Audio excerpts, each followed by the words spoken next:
What's going on, everyone? Welcome back to another Real Red Politics video. Today I have another election map prediction video.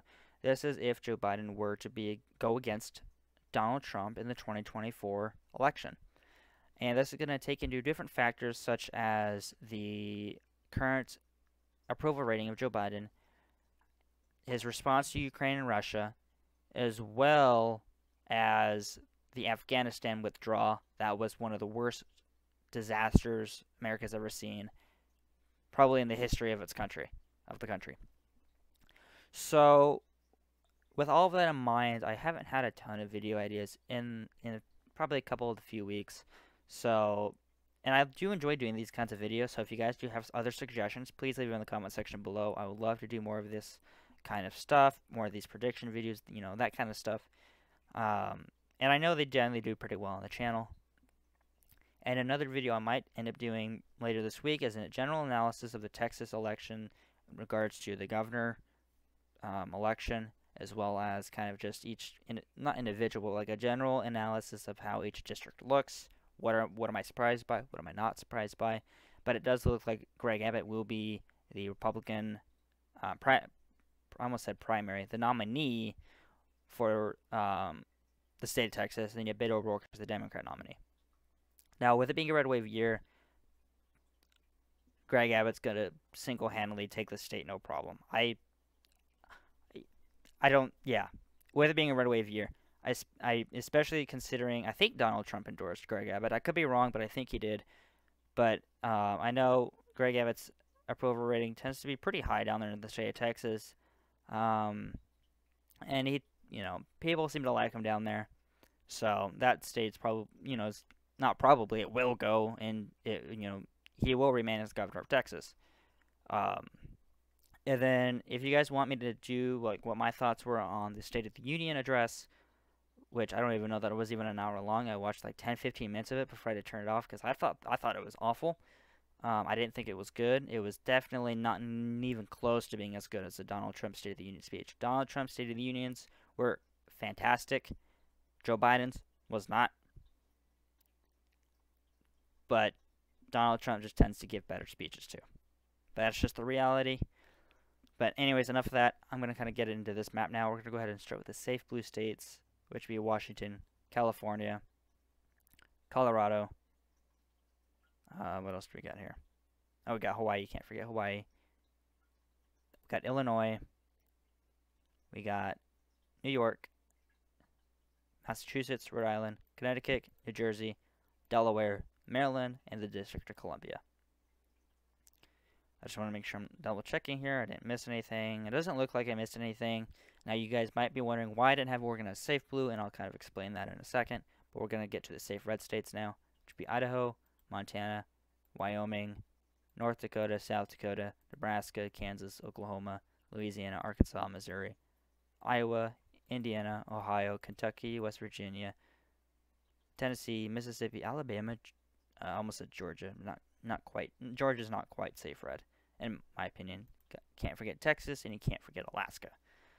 So that's what we have. Here's the safe states, and now I'm going to go into the lean to likely blue states, which we have Oregon as likely. We have, let's see, I'm trying to take into account it being a red wave year. Well, not trying, but I am taking into account it being a red wave year. That's also why I don't even have New Hampshire, Vermont as likely blue. And actually, Connecticut should be likely blue, not even safe blue, and I'll explain that here in a second too. And I don't remember which district voted for Joe Biden in the 2020 election, but I'm pretty, because almost every year I'm sure almost every year, I think. I could be wrong. If I'm wrong, I'm wrong. But one of the districts tends to vote Republican, the other district tends to vote Democrat. I know that was the case in the 2016 election. I don't remember which district it was. But I'm just going to go ahead and put, well, actually, we'll put that part of the district as blue, and we'll put, this is red. Whoops. This is blue, that's red. We'll do that.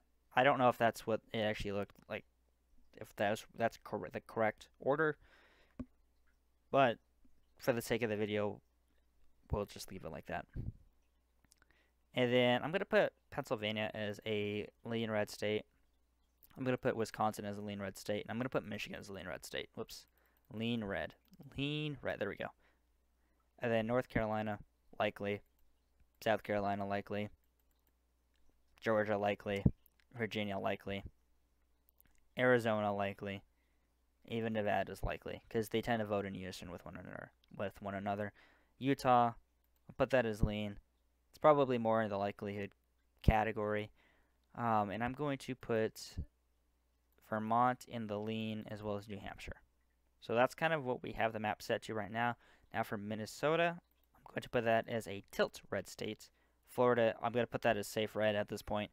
Donald Trump's won it both times he ran for president, and so I think it's safe to say, especially with Ron DeSantis' high approval rating, I firmly believe that it will be a safe red state for Donald Trump. For New Mexico, we're going to...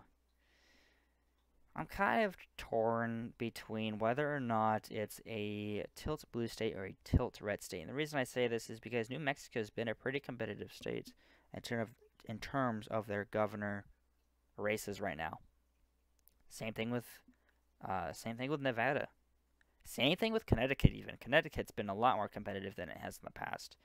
And same thing with Michigan, with Governor Whitmer's very low approval rating right now.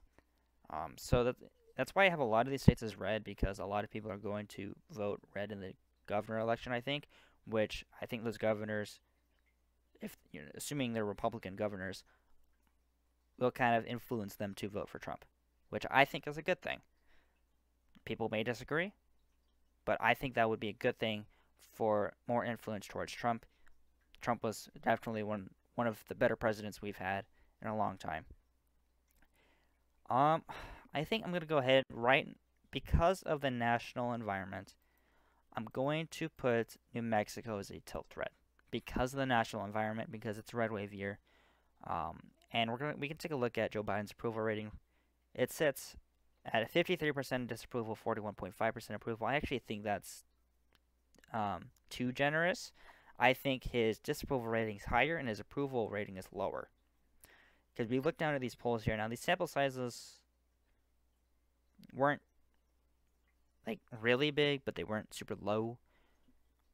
We kind of look at the general values here. We got 54, 56, 47, 56, 56. These adjusted values, 59, 57, 48, 50, 55. So I would probably put his disapproval rating more at 56, maybe even 57%, honestly. And it looks like the lowest was probably right here. But even then, that's still super low, and I believe his approval rating is lower than that. I really, really do. So because of the national environment, and we kind of take into everything into account, I'm going to kind of give a brief explanation of the states that some people would think would be safe as to why I put them lean or likely. We'll start with the state of Oregon. The state of Oregon I put as a likely blue state because it is still very heavy Democrat.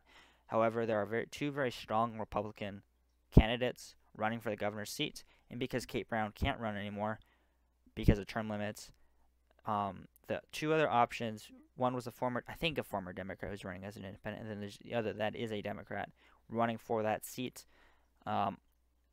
Because of the campaigns that the Republicans are running, they might not win the seat, but they have a much stronger chance than they would have in previous years, especially with it being a red wave. And I know the two main candidates there are pretty well liked from what I know. We can take a look at Arizona. Why do I think that's going to be a red state? Kari Lake, very popular there in Arizona. Trump endorsed Kari Lake, and that has a lot of influence. And I think that has a lot to do with it. And I think because of Kari Lake's influence, I think she will win the governor's seat. She is very popular down there right now, especially with it being a red wave year again. And not Donald Trump. And Joe Biden not being, approved of down there at all. As far as I'm aware, he's not well liked down there in Arizona. Kari Lake being the governor will definitely help that state go into Donald Trump's favor, which I really do think would happen. Likewise with Nevada, since they kind of tend to vote in unison. I believe it's Nevada, and it might be Arizona, Utah, but I think it's Nevada and Arizona. Utah, red state. I don't think anyone's surprised by that. New Mexico, in a red wave year, with it being a much more competitive state than it has been in the past, I think New Mexico honestly is very likely to flip into the GOP's favor. I think that's pretty likely. Georgia, I think I might have had as a tilt or lean red state in the previous election video. But again, because of the national environment, because of Joe Biden's approval rating, I think Georgia is actually more likely to go into the GOP's favor 2024 round. Currently, as we speak, with the current environment, with how everything right now is going. It could change in the future, but as of right now, that's what I believe Georgia stands as, and it looks like David Perdue might end up being the nominee for Georgia. Either way, if it's Brian Kemp or it's David Perdue, I do think both of them will end up taking the governor's seat, or one of whatever one's the nominee will take the governor's seat. I think they're gonna win over Stacey Abrams in the state of Georgia. South Carolina, likely red. Actually, I'm gonna put that as safe red, especially during a red wave year. That's a no-brainer. North Carolina, likely red. We saw it go red in 2016, and again, with Donald Trump's favorability only going up, it looks to be like North Carolina and likewise Virginia will vote red. Pennsylvania, it's going more and more to the right, as instead of going to the left, which is a good thing. It's good that it's going to the right. Michigan, because Governor Whitmer is not well liked there. Wisconsin, because again, it tends to be a pretty good swing state that voted for Trump in 2016. Minnesota, again, being a red wave year and taking into the favorability of Joe Biden, which is very low, or the approval rating, whatever you want to call it.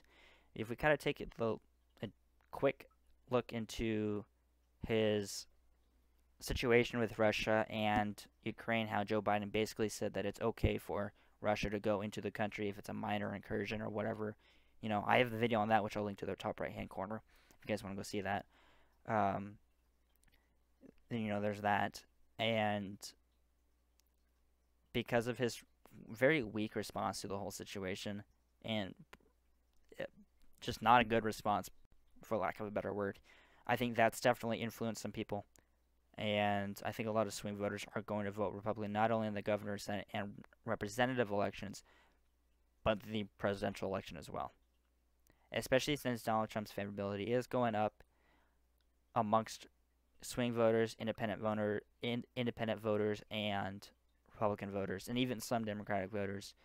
I think Donald Trump's a lot more likely to win the presidency than Joe Biden. And if I had to guess, Donald Trump would win the presidential election. Anyways, that's what I have for today, guys. So let me know what your thoughts are in the comment section below, what you disagree with, what you agree with. Let me know if I made any mistakes in terms of districts or whatever, that kind of stuff. And thank you guys so much for watching, and be sure to leave a like, comment, subscribe. It would mean a lot. And stay tuned for more political content coming your guys' way.